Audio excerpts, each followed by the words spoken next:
naglušnih Ljubljana je v soboto 10. marca v dvorani BK 300 organiziralo državno prvenstvo gluhih v bovlingu.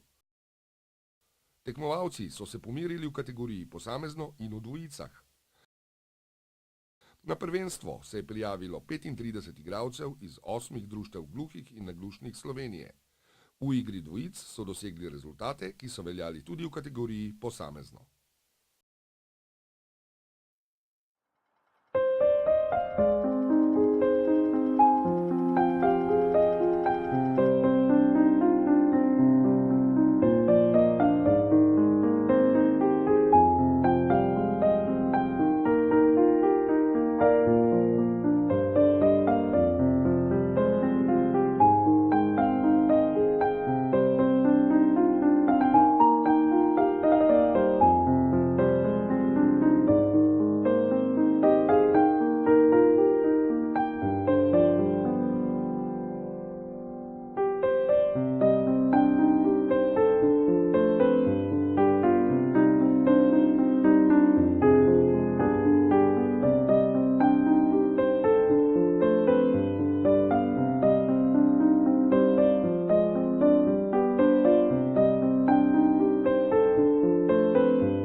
Tekme so bile napete, zanimive in adrenalinske, saj so bili rezultati dokaj izenačeni.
Iskrene čestitke vsem posameznikom in dvojicam. Naslednje državno prvenstvo v odbojki za moške in ženske bo 24. marca v športni dvorani Osnovne šole Milojke Štrukelj v Novi Gorici, organiziralo pa ga bo Društvo gluhih in naglušnih Severne Primorske. Kmalu torej nas videnje.